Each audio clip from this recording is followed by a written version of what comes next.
Torá al Instante, con el pastor Roberto Alfaro. Reflejos de la Torá, el manual de vida. La palabra es la misma ayer, hoy y por siempre. Hebreos 13:8. Torá al Instante. Es un espacio de reflexión y aprendizaje en familia, escudriñando las Escrituras de generación en generación. Acompáñanos todos los días, 7:30 de la mañana. Suscríbete a nuestro canal Radio Génesis 128 y activa la campanita. Torá al Instante.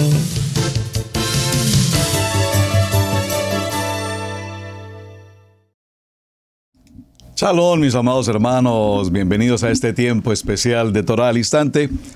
Su hermano pastor Roberto Alfaro saludándoles y como siempre les brindamos la mejor y cordial bienvenida. Aquí estamos, una nueva semana, un nuevo comienzo, un Sheminí. Amar la palabra, aprender la palabra y vivir la palabra, la Shon Kadosh, la palabra santa. Bueno, mis amados, pues cada semana con un tema, como siempre, dígalo fuerte conmigo, apasionante. Esta semana, para la grabación de este programa, hemos dado comienzo al estudio, a la lectura, por supuesto, de nuestro segundo libro en la Kadosh Torah, el libro de Shemot, conocido como Éxodo en griego. El libro de Shemot, que esta palabra significa nombres, es muy importante tener presente, que nos da comienzo hablando precisamente de los nombres del pueblo de Israel, de los hijos de Jacob, que ingresaron a la tierra de Egipto en medio de la circunstancia que todos conocemos, el pueblo de Israel, entre otros pueblos, todos atravesando por el tiempo de la hambruna y demás. Y posteriormente viene el reencuentro glorioso, maravilloso, extraordinario de Jacob con su hijo amado José, a quien por supuesto había dado ya por muerto por muchos años. Es una historia realmente conmovedora, tiene todos los matices interesantes de una historia maravillosa. Pero dice el libro de Shemot, Éxodo, estos son los nombres de los hijos de Israel, que entraron en Egipto, y los menciona, aquí los vamos a leer en español. Jacob, a cada uno de ellos, empieza mencionándonos a Rubén, el primogénito, Simeón, Leví, Judá, Isaacar, Zabulón, Benjamín, Dan, Neftalí, Gad, Aser, y todas las personas que le nacieron a Jacob fueron 70, y José estaba en Egipto.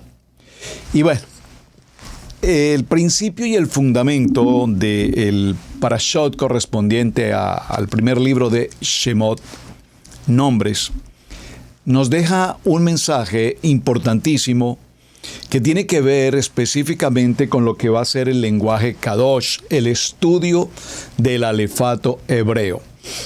Realmente el mensaje de Shemot pues tiene, repito, muchos matices. Pero dentro de ellos, si hay algo que debemos resaltar, es cómo debemos prepararnos. Y présteme mucha atención, por favor, amados hermanos. Préstenme mucha atención. Debemos prepararnos en el lenguaje Kadosh. Pero todo tiene su tiempo. Todo tiene su hora.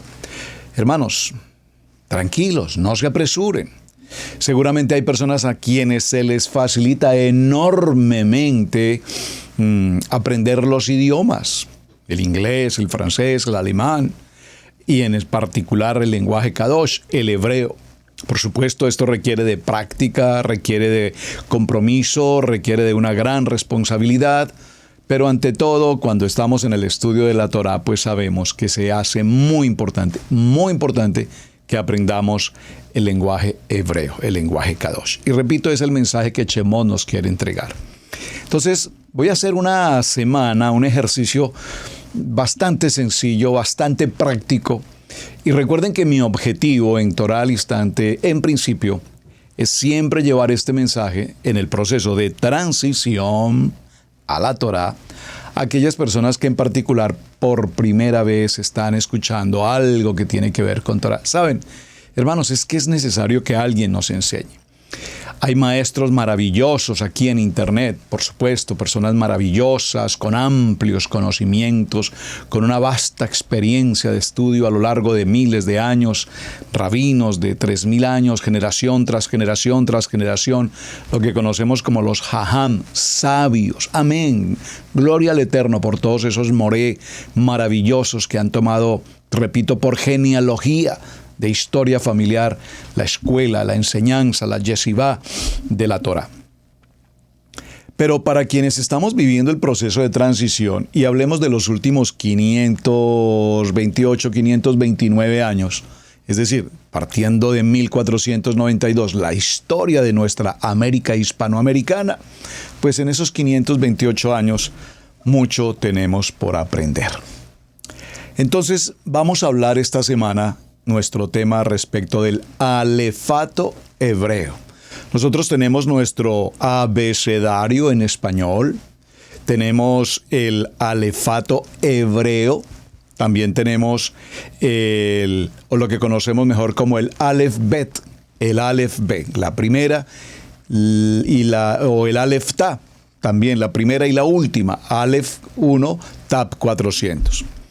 Pero podríamos simplemente entrar y ya empezar a mencionar Aleph, Bet, Gimel, Dale, Heit, Bat, etc. Pero no quiero hacerlo así. Me gusta entrar a un concepto técnico. Veamos un poquito de la historia. Digo un poquito, hermanos, porque pretender definir el concepto de el hebreo como idioma, como lengua, como escritura, pues hermanos, tendríamos que remontarnos a miles de años, mucho antes de Abraham, por supuesto, hasta el principio de la historia en Bereshit 1.1, desde Adán, qué lenguaje hablaba Hashem con Abraham, qué lenguaje habló, con Adán, discúlpeme, qué lenguaje hablaron entre sí el primer matrimonio de la Biblia, el Ish y la Isha, el Adán y de la Adama, de la tierra, qué lenguaje hablaba.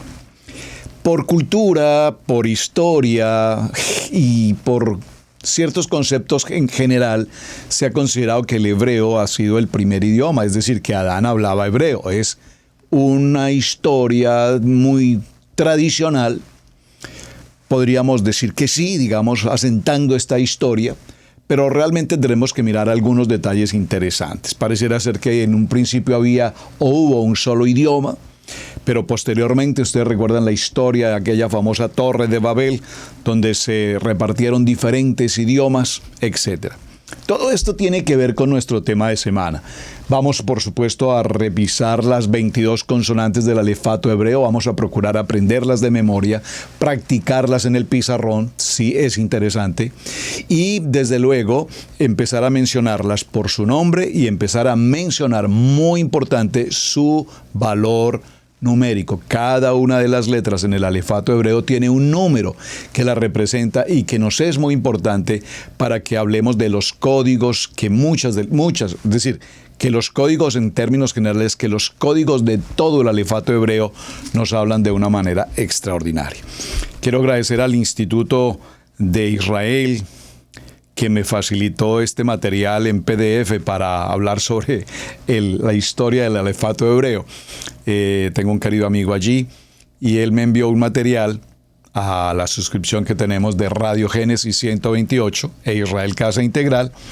Pero ¿qué ocurre, hermanos? Usualmente cuando ellos me envían material, y gracias, de verdad que me siento muy halagado por el material hermoso que me envían, por lo menos para uso exclusivo aquí en la transmisión de Radio Génesis, pues me encuentro siempre con la misma sorpresa. Me envían un material extremadamente extenso, muy rico en historia, en contenido, pero a su vez, repito, muy extenso, y no nos daría una semana para hablar de todo lo que este texto en PDF nos quiere mostrar. Así es que voy a resaltar algunos párrafos básicos como para adentrarnos en la historia de nuestro tema. Bienvenidos a la jornada, el alefato hebreo, el lenguaje Kadosh. La historia del renacimiento de la lengua hebrea se halla estrechamente ligada al despertar nacional del pueblo judío. Recordemos que Israel proclama la independencia como Estado de Israel. Es una etapa culminatoria de un largo proceso histórico que resultó natural y que se decidiera adoptar para tal temporada o para tal fecha el hebreo como la lengua nacional de este estado. A nadie parecía inquietarle el hecho de que se tratara de uno de los idiomas más antiguos del mundo, con más de 3.500 años de existencia, impropio quizá para los menesteres de la vida moderna. Los constructores de la nueva nación, continuadores de una tradición milenaria, han acuñado una frase memorable: aquel que no cree en milagros no es realista, que decidieron aplicar al hebreo contra toda previsión lógica. Su tenacidad y el entusiasmo lograron lo imprevisto: la implementación como idioma de uso corriente de un pueblo y de un estado, de una lengua que había sufrido un eclipse de 20 siglos y que sin embargo jamás se vio desvinculada del destino propio del pueblo judío. El idioma que los filósofos habían declarado irremediablemente muerto había renacido, vivido y pujante como el pueblo que lo cobijara desde sus albores y que creó con él imperecederos monumentos literarios, entre los cuales se destaca, por supuesto, la Biblia, el libro de mayor influencia, sabiduría, que ejerce autoridad sobre toda la humanidad. Madre de las lenguas. Durante una extensa época de la historia, y atención a esta nota que quiero mencionar, se creyó que todos los idiomas del mundo derivaban del hebreo. De acuerdo con los relatos, como lo vemos en Génesis capítulo 11, en el verso 1 al 9, la familia humana habría conocido tan solo una lengua común, el hebreo, hasta que, como castigo por la construcción de la Torre de Babel, Adonai confundió el habla de toda la tierra. Esta leyenda, que se encuentra en el folclore de muchos pueblos, fue interpretada por los sabios y los doctores de la Torá en el sentido de que esa lengua común era evidentemente el hebreo, idioma que Adonai creó en el mundo. Bueno, observen que aquí utilizan la palabra folclore, es decir, a lo largo de la historia, folclóricamente, típicamente, por cultura y costumbre, se ha considerado a lo largo de esa historia, de la creación por supuesto, que el hebreo, repito, ha sido el idioma único o fundamento de toda la creación. Y hasta el tiempo de hoy se ha considerado así. La significación perfectamente adecuada que los nombres propios de los personajes bíblicos tiene en hebreo motivó a un rabí, Yehuda Javelin, a afirmar que ella es de por sí la más excelente de todas las lenguas y que por tradición es el lenguaje que habló Adonai con Adán y Eva en el huerto. Y en ella hablaron, y en ese mismo idioma hablaron los dos, como se muestra en la etimología de Adán, que se deriva de Adama, tierra, Isha, mujer, y de Ish, que significa varón, Eva, que significa Eva, madre de todos, de Jai, que significa viva.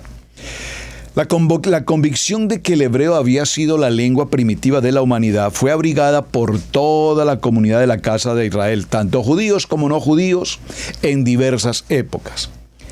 Los mismos escritores de la época y filósofos encargados de los estudios etimológicos dan por claridad que Adán habló hebreo, antes de cambiar esta opinión, tiempos después por diferentes estudios.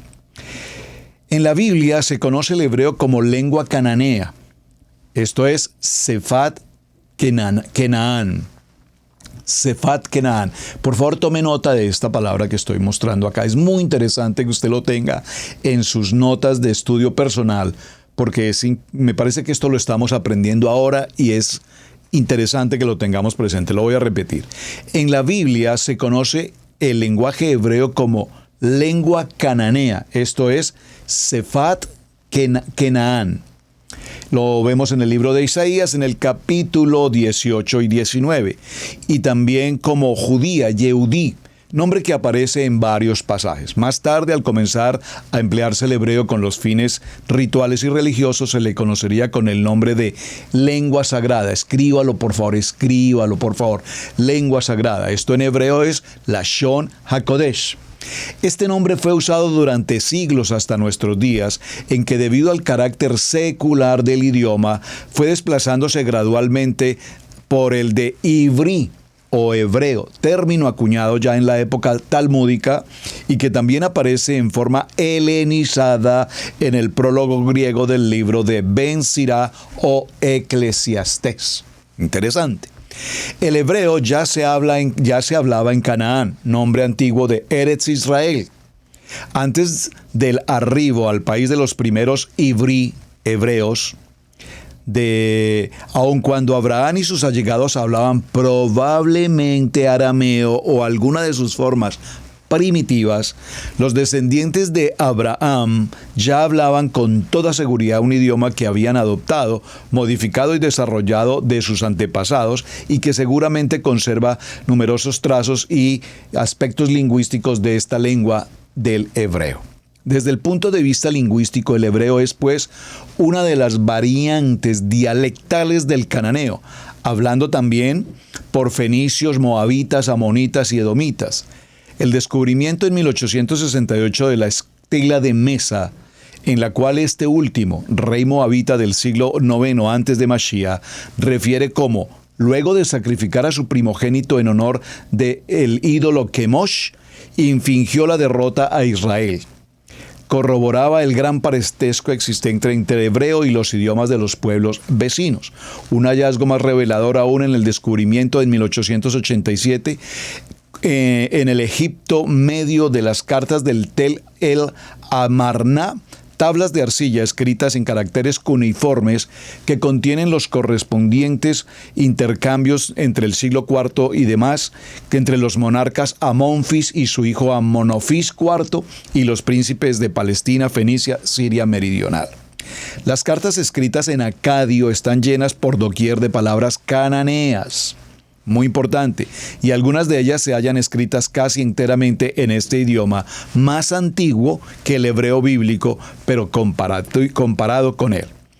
Precisamente en la correspondencia diplomática del Tel el Amarna se menciona a Ugarit, la ciudad donde se halla situada la actual Siria, sobre una elevación de los árabes llamada Rasha Mará. Las excavaciones realizadas en 1929 permitieron descubrir una lengua cuyo vocabulario y estructura gramatical y literal tienen afinidades sorprendentes con lo que hoy conocemos como el hebreo bíblico. Las semejanzas entre ambas lenguas resultan particularmente notorias cuando se cotejan los salmos y otros textos poéticos de la Biblia y de la literatura ugarit. Vamos a avanzar, avancemos porque ahí repito mucho texto, voy a extraer algunos párrafos. La escritura, el alfabeto o alefato hebreo consta de 22 letras consonantes, todas ellas. No hay presencia de vocales. Por favor, préstele mucha atención a esta pequeña información que sé que todos aquí en la sala lo conocemos, pero repito, tengamos siempre misericordia por aquellos que apenas están escuchando por primera vez estos contenidos. Entonces, el alefato, lo que nosotros conocemos como el abecedario, o el abecedario o el alefato hebreo, consta de 22 consonantes.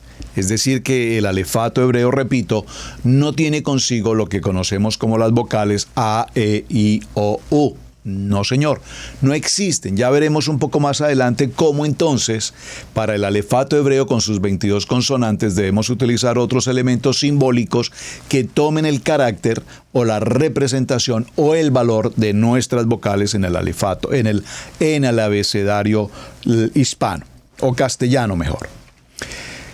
Debiéndose notar total la ausencia originaria de los signos vocálicos. A fin de tener una idea aproximada de la dificultad que dicha ausencia entraña, imaginemos por un instante la siguiente frase de la cual se han eliminado todas las vocales.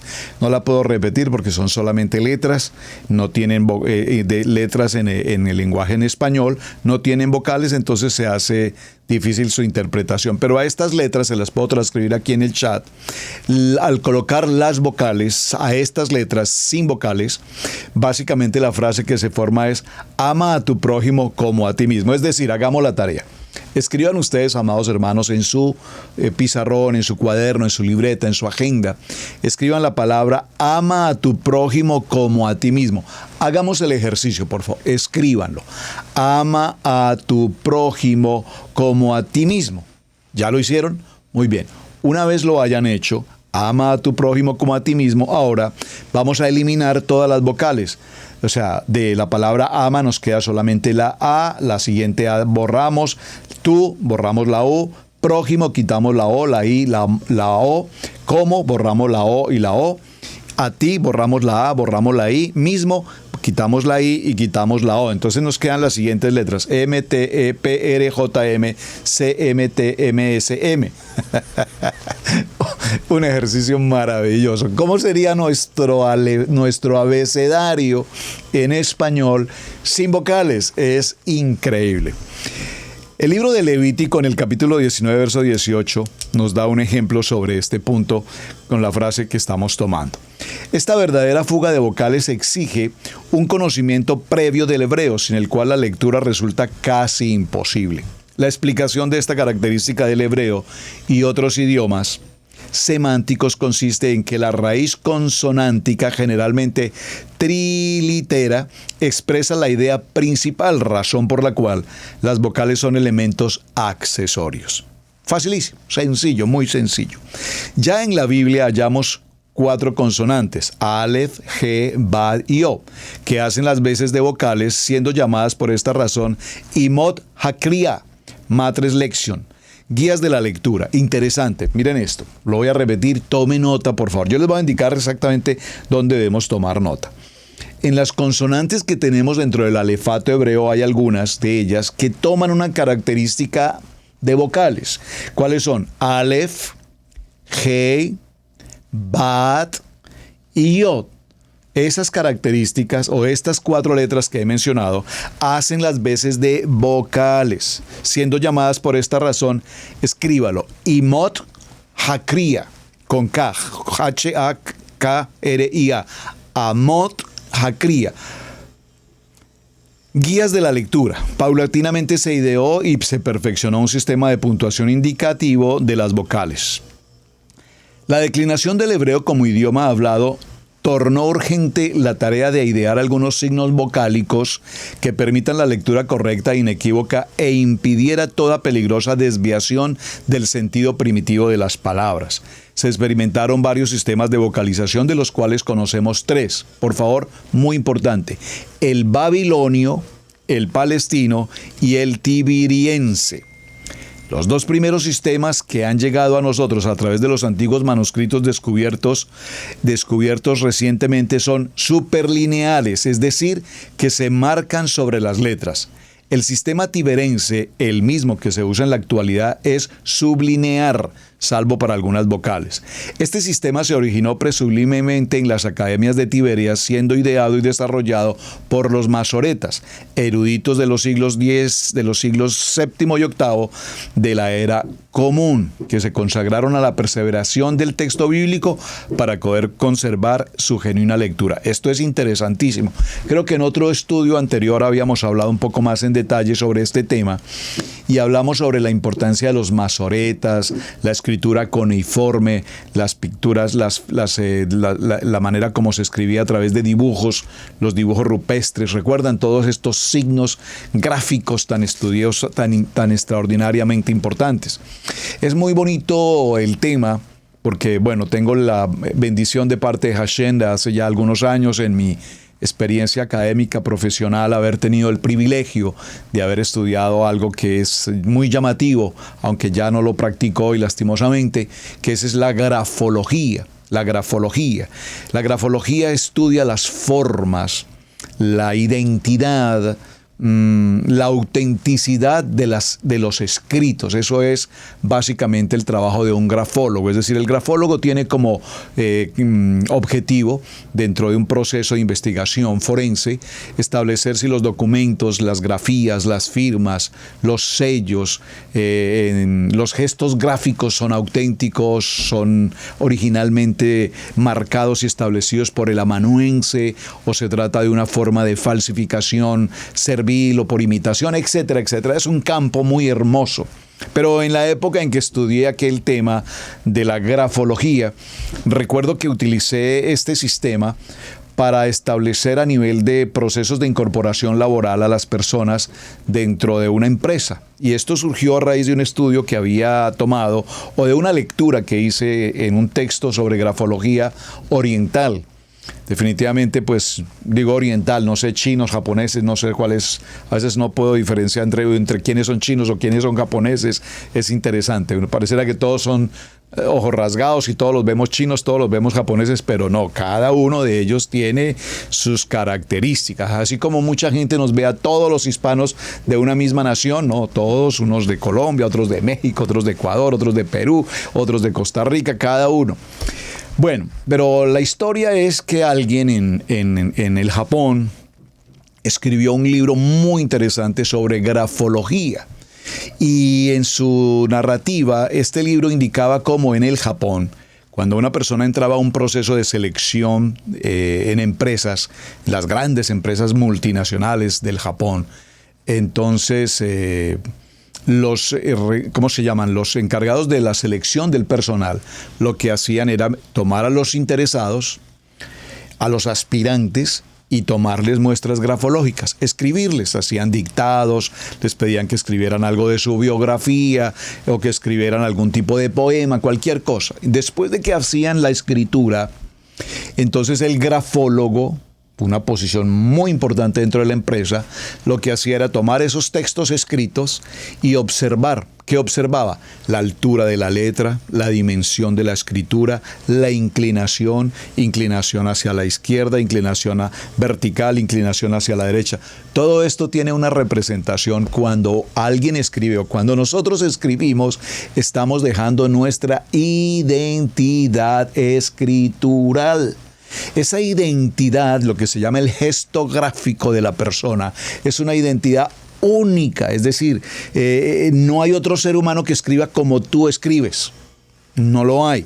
Hay formas de imitar la escritura. Cuando hago mi firma, algunas veces voy a hacer mi firma, ahora, mañana tal vez lo podamos hacer. Cuando hago mi firma, yo recuerdo que desde muy niño observaba la firma que hacía mami y la firma que hacía mi papi. Y de la firma de mamá, que me parecía hermosa, y de la firma de papá, que tenía también una firma muy bonita, de esas dos grafías, yo practiqué un ejercicio y tomé un diseño e hice mi firma. Mi escritura al firmar un documento. Hay dos tipos de firma, lo que se llama una firma larga y una firma corta, o la firma rápida y la firma completa. Pero mencionando esto viene a colación el hecho de que mi firma, cuando yo la realizo y las personas ven cómo me firman, dicen, wow, uy, qué firma tan especial, qué firma tan interesante. Qué bonita firma, la verdad, a mí también me gusta. Creo que tengo una firma muy bonita, muy bonita. Ahora, ¿será posible que alguien falsifique esa firma? Obviamente es posible que alguien falsifique una firma. Y lo puede hacer por diferentes formas de falsificación. No es el tema, pero lo estoy comentando porque estamos hablando de grafías, de letras, de escritos. Lo importante es que al firmar estamos dejando, repito, nuestra identidad grafológica, morfológica de la escritura. Importantísimo. Y bueno, tuve la oportunidad de realizar muchos estudios. Entonces, empecé a aplicar con los directores de recursos humanos de la empresa para la cual laboraba. Les ofrecí la idea y les dije, miren, las huellas, las impresiones digitales de nuestros dedos, de las yemas de nuestros dedos, son las que nos dan nuestra identidad. La identidad, por eso en todas partes del mundo se tomará la huella digital, o la impresión digital, mejor. Si esto es la identidad morfológica de la persona, pues también tenemos una identidad, recuerden, grafológica. Entonces, en el Japón, para seleccionar a una persona dentro de una posición, vamos a decir, están buscando un director del área económica.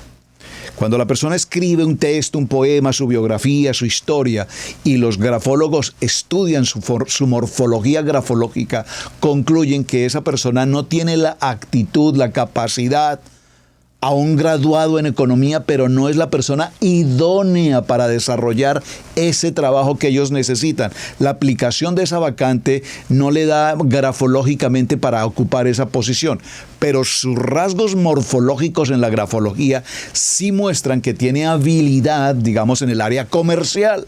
Entonces, probablemente no lo vinculen para el cargo que él aplicó, pero le pueden dar oportunidad en otro aspecto que su grafología permite establecer. Esto es un tema interesantísimo. ¿Y por qué vengo a traer todo este tema a colación? Porque miren, hermanos, cuán importante es ahora que estamos aprendiendo hebreo y que estamos aprendiendo las consonantes del hebreo y que estamos pronunciando palabras en hebreo. Es interesante recordar que el hebreo es kadosh, santo. Es decir, dentro de la escritura y dentro del lenguaje hablado del hebreo no hay posibilidad de las palabras vulgares o de las palabras maldicientes que tenemos en abundancia en nuestro lenguaje en español. Tan en abundancia tenemos tantas palabras vulgares, indignas, que incluso hasta hemos deformado ese lenguaje en el sentido de que alguna palabra que yo puedo utilizar como colombiano, en Colombia me es muy normal, y no quiero dar un ejemplo, pero si esa misma palabra la pronuncio frente a un grupo de México, comunidad de México, probablemente, que me ha ocurrido de hecho, probablemente la audiencia dirá: ¿cómo puede ser que el pastor Alfaro haya dicho una palabra tan extremadamente vulgar como la que acaba de decir? Todo un pastor diciendo semejantes barbaridades. Pero resulta que eso es para la comunidad mexicana, esa palabra es vulgar, pero para la comunidad colombiana es una palabra sencilla, tranquila, hasta agradable, podríamos decir. Entonces, no me pidan por favor ejemplos porque no quiero herir susceptibilidades. Igual pasa con Costa Rica, por ejemplo. Nosotros hemos tenido hermanos de Costa Rica que si yo pronuncio una palabra que es muy típica en Colombia y la podemos pronunciar con mucha facilidad, sin ningún pudor, porque es muy tranquila, la palabra para nosotros es muy normal, pero si esa misma palabra la utilizo con una comunidad costarricense, repito, nos ha pasado. Nos han dicho cómo ustedes pudieron decir semejante palabra tan terrible en un púlpito. Y a la vez escuchamos a unas personas, a una hermana en particular, presentó un testimonio en una congregación y presentó un testimonio hermoso, el testimonio, pero en su expresión del testimonio expresó una palabra que para ella era tan normal y la repetía y la repetía y la repetía, pero para nuestra cultura colombiana la palabra que esta hermana estaba utilizando era una vulgaridad gigante. Tamaña vulgaridad. Hasta cuando la hermana terminó, yo recuerdo que le pregunté al amado pastor en aquella congregación, le dije: hermano, pero ¿por qué esta hermana utiliza esa palabra tan vulgar? ¿Cuál pastor? Esta. Me dijo: no, para nosotros eso significa que llora, que era que su hija lloraba mucho. No voy a decir la palabra, repito, porque sé que para mi país es vulgar y probablemente no quiero, repito, ofender a otras personas. En el lenguaje Kadosh, la Shon Kadosh, no ocurre esto. En el hebreo no tenemos ese tipo de vulgaridades o malas intenciones que el idioma usualmente permite. Cerrando la historia de la práctica forense grafológica, pues normalmente le preguntan a un empleado cuando se presenta a una vacante, una persona a una vacante: ¿usted fuma? No fumo. ¿Usted bebe? No bebo. ¿Usted es una persona puntual? Oh, sí, extremadamente puntual.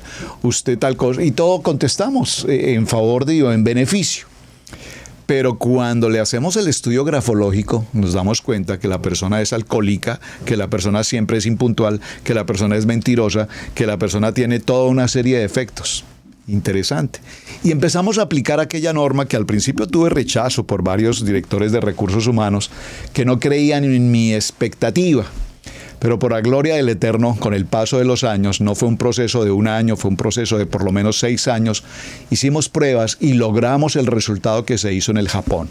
Logramos a través de la morfología grafológica, del gesto gráfico, establecer la verdadera personalidad de los aspirantes a ocupar un cargo, porque a través de la escritura logramos establecer sus debilidades, sus capacidades y eso nos dio un gran resultado.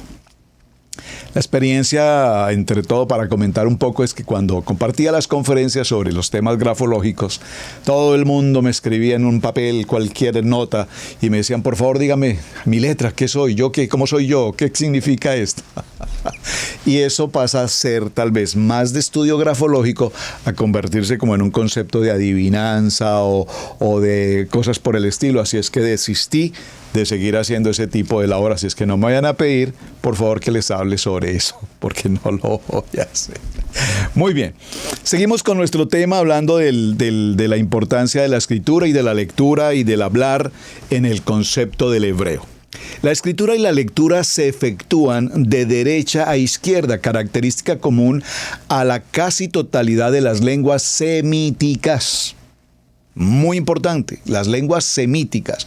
De hecho, por favor, permítanme los paréntesis, pero tengo que hacerlos. Recuerden que nosotros decimos es que somos antisemitas, pensando en el pueblo judío. Pero las lenguas semitas no solamente son los judíos.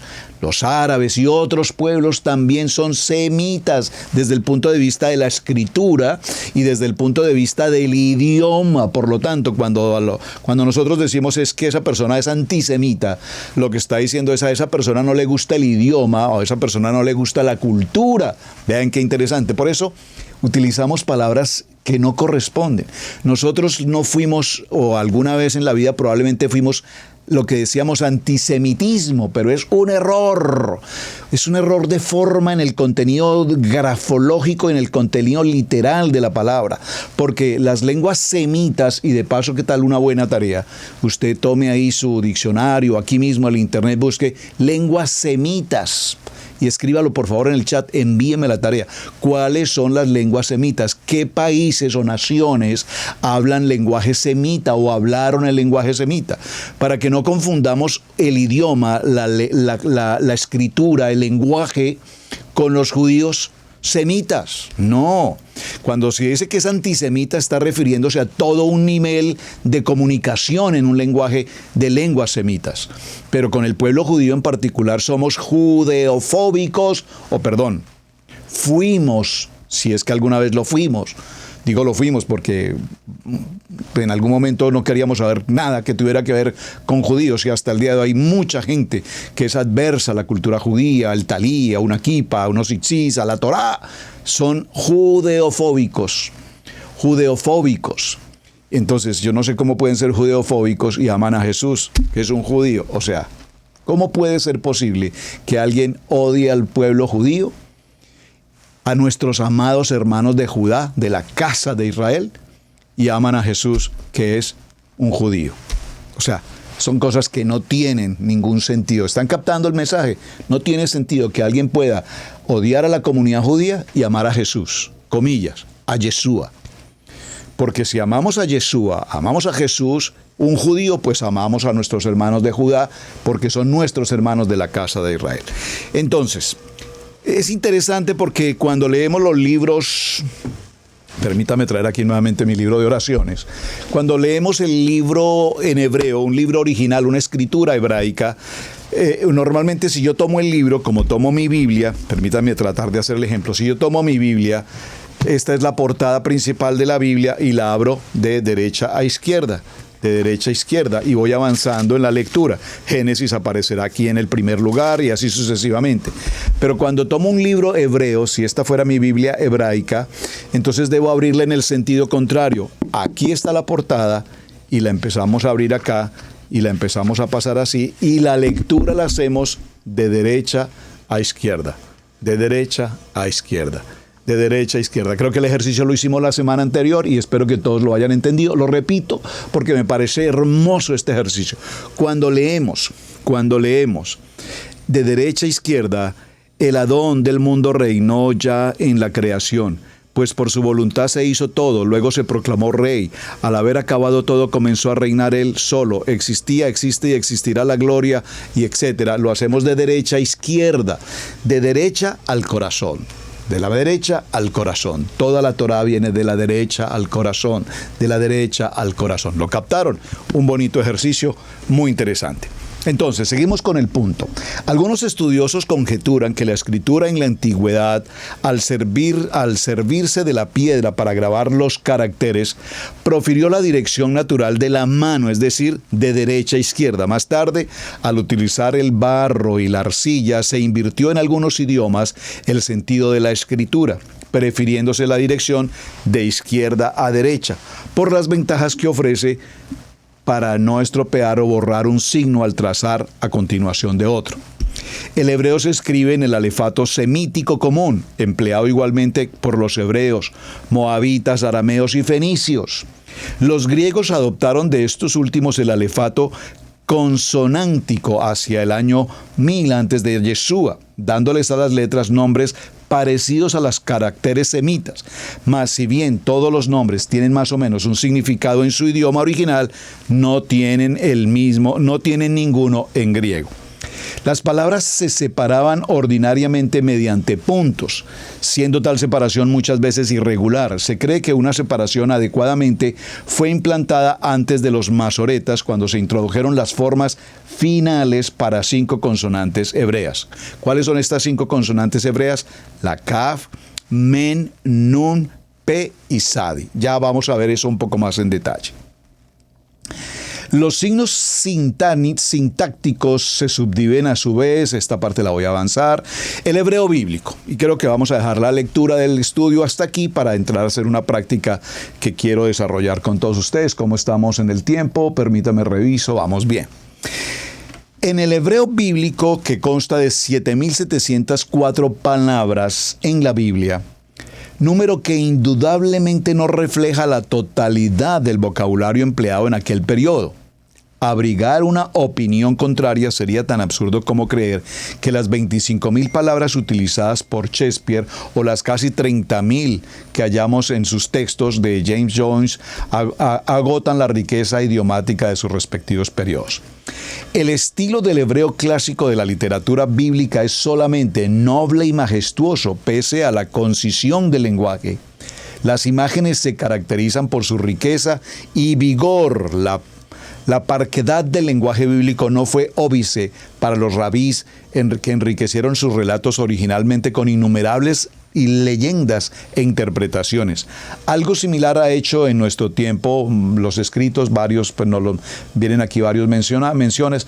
La lectura detenida, por ejemplo, de los libros nos muestran que en todos los casos de la maestría de expresión y la riqueza descriptiva de la Biblia van acompañados de una gran profundidad de pensamiento. Cuando leemos las inflamadas profecías de Amós o de Isaías, intuimos de inmediato que la belleza de la forma no era para el profeta un fin en sí mismo, sino un medio apropiado para lograr nobles ideales. Esto, para hacer mención, nos deja como conclusión un poco lo que sucedió cuando el Concilio de Nicea. Ustedes recuerdan que cuando se instituye la Biblia, como la palabra Biblia, que significa libros, cuando se toma la colección de los libros y se toma la versión de los 66 libros en las Biblias del segundo nivel, 73 en el primer nivel, ya lo vimos la semana anterior, se excluyeron algunos libros, y esto sucede específicamente porque al hacer la lectura de estos libros, al leerlos, no tenían voy a usar esta palabra, no tenían la sustancia, el sabor, el sentir profundo del ruach, del espíritu en esas escrituras. Entonces, al hacer esta lectura, y usted sí hace el ejercicio, hermano, le pido que lo haga, por favor. Toma usted un libro como Proverbios o Salmos o Eclesiastés y los lee, y vamos a encontrar una riqueza literaria, espiritual, hebraica, hermosa en el sentido de la palabra. Pero cuando leemos varios libros, como los libros llamados apócrifos, por ejemplo, encontramos narrativas importantes. Pero al hacer la lectura de ellos, vamos a notar, sin lugar a dudas, no les va a costar, hermanos, no les va a costar hacerlo, que no tienen esa dulzura de la palabra. no tienen ese ruaj presente en la escritura. Por eso, entonces, repito, algunos de estos libros fueron, entre comillas, descalificados de pertenecer al canon bíblico. Y es interesante porque ya lo vimos cuando hicimos el programa del canon bíblico. Ustedes recordarán, amados, que hablamos, por ejemplo, que el libro de Esther no clasificaba. El libro Cantar de los Cantares fue excluido de inmediato porque se trataba de un libro cuyo contenido literario escrito hacía alusión a escenas y a poemas en sentido muy erótico específicamente. Entonces ese libro inmediatamente los sabios lo leyeron, dijeron no, pero ¿cómo podemos hablar de un lenguaje tan erótico en la Biblia? No, el lenguaje kadosh. Sin embargo, posteriormente reevaluaron la situación y consideraron que se podía aceptar. Finalmente lo aceptaron. Pero es interesante como uno de los libros que más costó incorporarse al código de los 66 fue justamente el libro de Apocalipsis. El libro de Apocalipsis, con tanta figura literaria, con tanto contenido profético, con tanto contenido sobrenatural, entre tantas cosas, los sabios no podían comprender ese lenguaje y prácticamente fue un libro que clasificó por no dejar 65. Querían un par, y entonces decidieron finalmente que fueran 66 y clasificó Apocalipsis. Esto, aunque pareciera broma, es y fue así. Entonces, la lectura detenida de los libros, repito, nos demuestra que en todos los casos la maestría de expresión y la riqueza descriptiva van acompañadas de una gran profundidad del pensamiento. Cuando leemos todos estos temas, como repito, Amós e Isaías, encontramos de inmediato esa importancia. Se produce una decadencia del hebreo y se sostiene que generalmente en la supremacía del hebreo como principal idioma hablado por el pueblo judío y en Israel se mantuvo incolume hasta la destrucción del primer templo de Jerusalén. Esto fue en el 586 antes de Machía. Y comenzó a decaer en periodos posteriores. Una opinión fue sustentada, entre otros, por varios estudiosos de la época, y un examen detenido de los libros bíblicos potexlíticos demuestra la inexactitud de esta afirmación.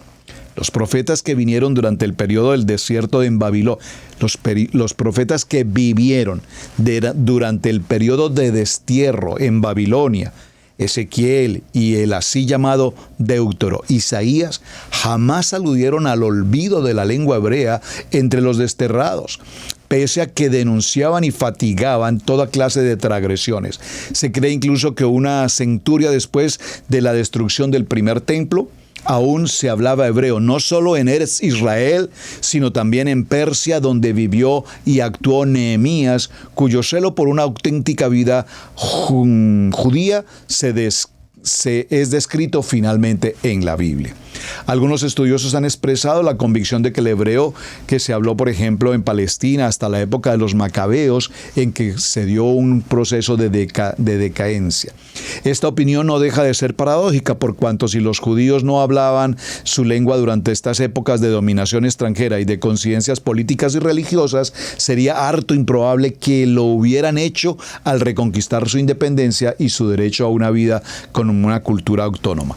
La decadencia entonces de la lengua hebrea como idioma debería buscarse pues en una época posterior que podría fijarse a finales del siglo II después de la era común, cuando a consecuencia de las guerras contra los romanos el hebreo cayó, atención, en desuso como idioma cotidiano. En la primera mitad del siglo II circulaban las monedas acuñadas por Bazar Cosba, que ostentaban inscripciones hebraicas. Este hecho hace presumir que por aquel entonces las masas judías aún tenían el hebreo. Sin embargo, es evidente que ya en los siglos anteriores el hebreo había pasado a la defensiva. Los judíos de la diáspora y los que habitaban en Eretz Israel hablaban arameo o griego. Por eso surgen tantas preguntas interesantes por demás cuando Yeshua está con Pilato. ¿En qué idioma hablaron? ¿En latín? ¿En griego? ¿En italiano? en hebreo, en arameo, muy interesante, pero cuando notamos, este es el rey de los judíos, usted nota esa plaquita que hay allí, que está escrita en 2 o en 3 idiomas, no recuerdo exactamente, vamos a buscar la gráfica para que lo recordemos. Durante la época del Segundo Templo tuvo lugar la transición de la escritura paleohebrea samaritana a la escritura cuadrada o asiria, por alusión al nombre de Asiria, por lo cual se conocía entonces la Mesopotamia. Esta escritura recorrió diversas etapas hasta llegar a los caracteres cuadrados que presenta la actualidad del alefato hebreo de hoy. Bueno, el hebreo de la Mishnah. Al retornar del destierro de Babilonia, los judíos trajeron consigo el idioma arameo, la lengua franca del cercano oriente. Esto es una información importantísima. El arameo alternó en un principio con el hebreo, pudiendo hablarse con razón en un bilingüismo nacional de la vida judía. En la Mishnah, compilaciones de las leyes cuya redacción final fue realizada por Yehudá Nasi, el príncipe a finales del siglo II, encontramos un idioma distinto del hebreo que hoy conocemos en la Biblia. Fenómeno lingüístico que se explica por el desarrollo natural de antiguas raíces cananeas y babilónicas o por la existencia de antiguas palabras de uso coloquial que no fueron incluidas en el lenguaje literario de la Biblia, que como ya se ha señalado, lo vimos anteriormente. Las diferencias entre el hebreo bíblico y el mishnaico fueron advertidas por los sabios del Talmud, quienes llamaron al primero Leshon Torah. Escríbalo por favor, Leshon Torah, lengua de la Torah. Y el segundo, Leshon Jajamín. Muy interesante esta información. Espero que esté atento a lo que estamos compartiendo. Las diferencias, voy a repetirlo, entre el hebreo bíblico y el lenguaje de la Mishnah fueron advertidas por los sabios del Talmud. Ustedes recordarán, ya hablamos sobre la Mishnah, ya hablamos sobre el Talmud, ya hablamos sobre la Torah oral, ya hablamos todos los programas anteriores donde hemos hablado de estos temas. Espero y que así sea, ya esos temas los tenemos claros. Es decir, que cuando hablamos de Mishnah, de Talmud, de Torah oral, ya hablamos sobre el concepto, qué es, por qué es, qué sucede, los leemos, no los leemos, etcétera. Eso ya es tema aclarado. Quienes llamaban entonces a los libros del hebreo bíblico se les llamaba como Leshon Torah, es decir, lenguaje de la Torah. Y al segundo, el de los Jajamín, el de los escritos de los sabios, se les llamaba lenguaje de los sabios. O Leshon Bene Adam, lengua de la gente. Escriban estas 3 frases en sus notas, las voy a repetir. Leshon Torah, Leshon Torah, lenguaje de la Torah. Leshon Jajamín, lenguaje de los sabios. Y Leshon Bene Adam, lenguaje de la gente. Así, por ejemplo, los rabinos babilónicos del tercer siglo conocían durante su visita a Israel a otro rabino quien enseñaba a su hijo, las formas de los idiomas, cómo se conformaban, etcétera, etcétera, etcétera. Por otra parte, el hebreo mesiánico, de la Mishnah mejor, también fue llamado rabínico. Está influido por el arameo. Ambos idiomas que han coexistido en la vida diaria del pueblo judío por centurias se han influido recíprocamente. Hasta el hebreo bíblico se puede advertir huellas del arameo, tanto en lo referente al vocabulario como en la construcción gramatical y sintáctica, si bien en este ámbito la influencia es menor. La pujanza del hebreo en la época de la Mishnah permitió que, pese a las influencias arameas, estas fueran asimiladas e integradas en su seno sin que el idioma perdiera nada de la flexibilidad y su elegancia. Las palabras acadias de la Mishnah pertenecen mayormente a la esfera legal, tales como get, documento legal, y luego acta de divorcio, shetar, documento, nedaniu, dote, mashkon, prenda. El arameo y el acadio no fueron los únicos idiomas en los cuales la Mishnah tomó términos en préstamo. El vocabulario de la Mishnah registra también vocablos tomados de las lenguas habladas por los pueblos con quienes los judíos estuvieron en contacto, tales como los persas, los griegos y los romanos.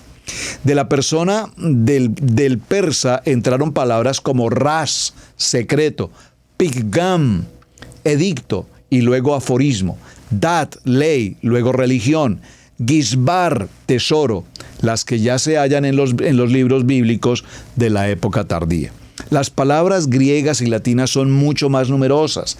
De las primeras consignaremos ujlux, muchedumbre, arnaj, bolso, lecales, elogiar, sug, par, defus, molde, imprenta. La influencia del latín a algo menor aportó palabras como aspaclari, espejo, sargel, regla, cinta, callejuela. Muchas palabras griegas y latinas, de las cuales solo hemos traído una pequeña muestra, al incorporarse al lenguaje hebreo rabínico, adoptaron una forma gramatical hebrea, por lo cual frecuentemente resulta difícil advertir su origen. Tal hebraización ha convertido a centenares de palabras extranjeras en parte integral del hebreo, a la par de los vocablos de la raíz genuina.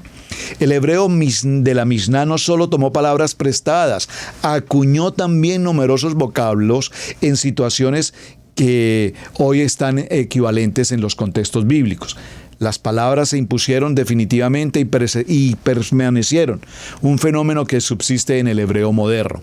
Bueno, y aquí vienen unos ejemplos que no los vamos a mencionar en su totalidad, porque son muchos ejemplos de palabras que han sido traídas desde otros idiomas, latín, el griego, el arameo, entre otros, y que se han mezclado con el hebreo y están bíblicamente establecidas, se pronuncian como hebreo, pero su origen, repito, o es latín o es griego, entre otras cosas. Interesantísimo el estudio, muy profundo, y pues obviamente el tiempo se nos va agotando.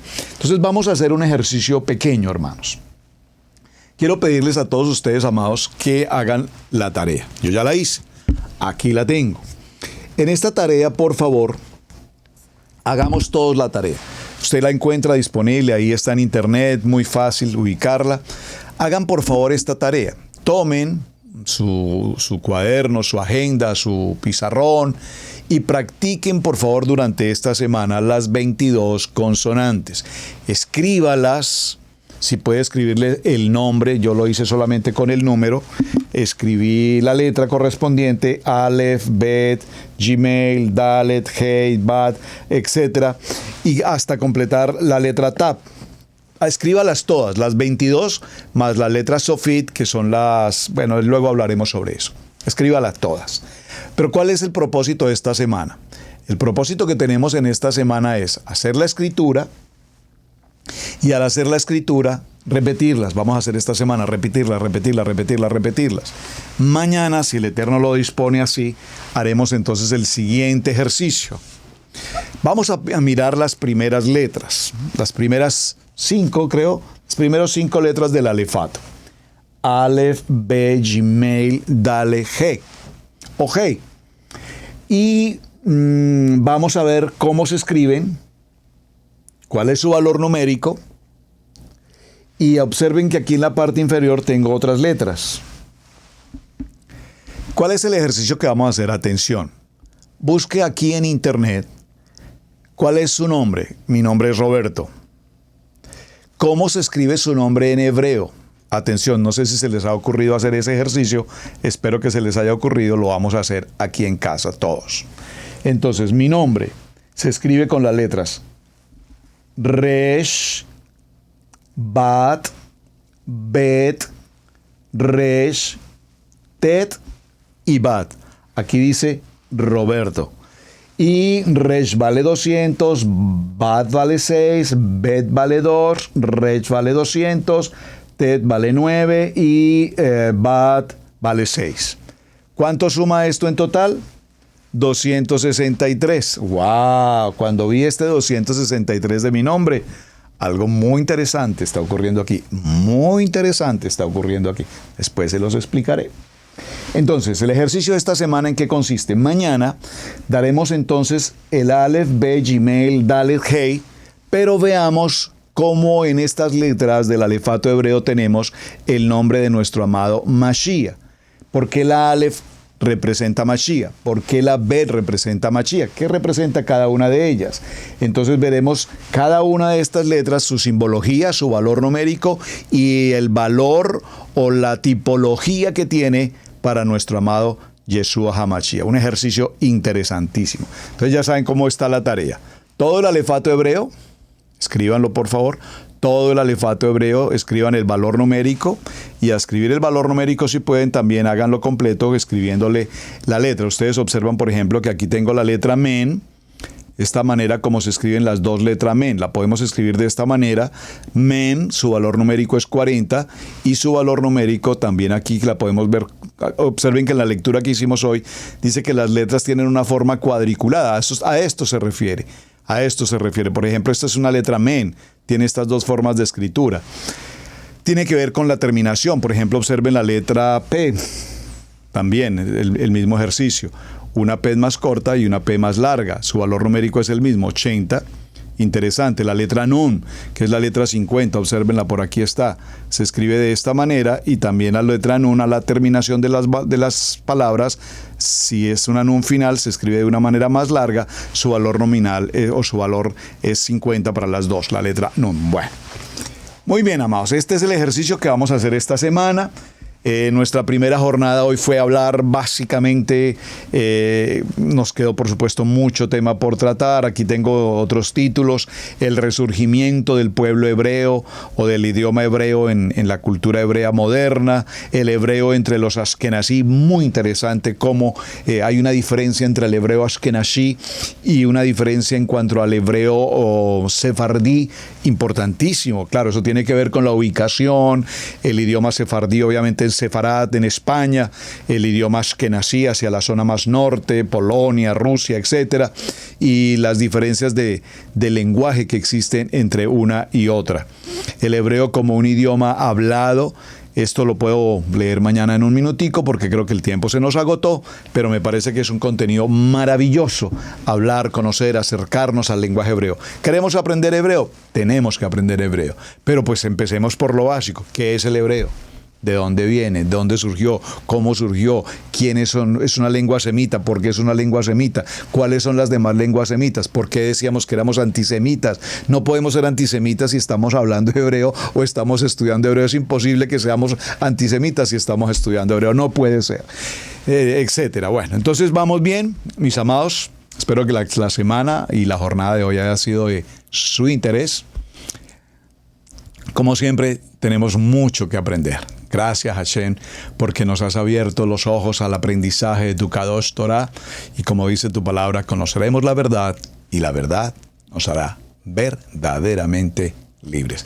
Mis amados, no olviden compartir el video, no olviden colocar un me gusta, no olviden suscribirse, por favor, a nuestra página, desde luego, y por favor, gracias por sus comentarios. Tenemos varias tareas, no olviden hacer su nombre en hebreo, y el teclado de su computador o el teclado de su tablet o de su teléfono, usted lo puede convertir también a hebreo. Escríbalo en hebreo y verá cómo vamos practicando todos.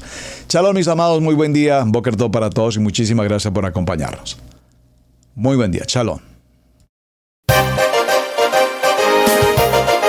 Hemos presentado Torah al Instante con el pastor Roberto Alfaro.